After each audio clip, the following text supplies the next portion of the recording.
What's up, guys? Welcome to your 90th Android tutorial for the new Boston. And what I'm doing right now, I'm just finishing setting up some of those variables. So we're going to do that quickly. The two variables we want to be able to use for a whole class is a web view and also the URL. So basically our web view, what do we label that as? Our browser. So make sure those are variables we can use throughout our whole class. And then again, I set up the edit text. This is going to be basically the URL. If you type that in, we're going to allow that to use that URL. And then also I set up all of our buttons with the references, and I set all the on-click listeners, and I implemented again the on-click listener up here and set up just the standard switching case that we're familiar with. So what we're going to do is we're going to get into some of the methods that we can use with this web view. So far the only method we have is loading a URL from default. But we're also going to allow all these buttons to actually do something. That's what we're basically going to establish in this tutorial. Pretty simple stuff for the most part. Nothing too complicated. It's going to be pretty, like I said, pretty simple here.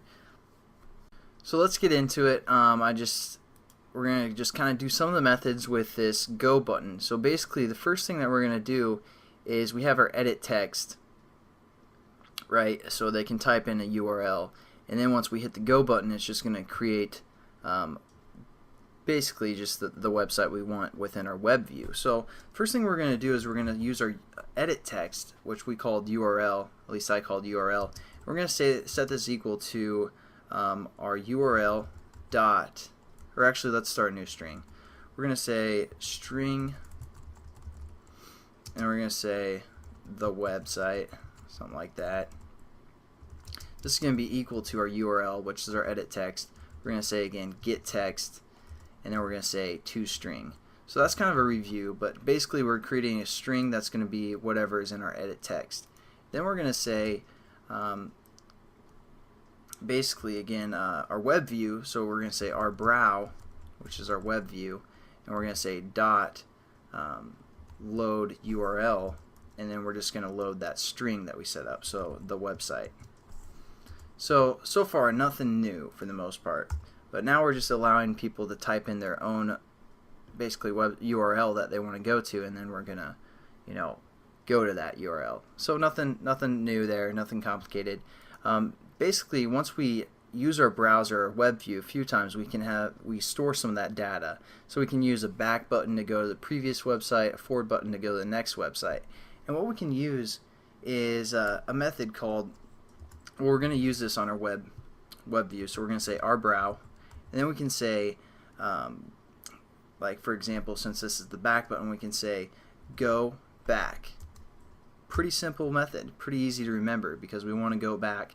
And let's say, for example, right when our application starts, it's going to load my website, mybringback.com, but let's say there's no previous history, so there's nothing to go back to. So we're going to set up a simple if statement, and what we're going to say is we're going to say web, or our brow again, which is our web view, and then we're going to say a method. This is Boolean, so it's going to be true or false. So we can say can go back. So that's going to be like, hey, can we go back? And if we can, then we're going to do this line of code, which will go back. And that's going to be kind of the same layout for a go forward as well. So we're just going to copy and paste that. Instead of saying can go back, we're going to say dot can go forward.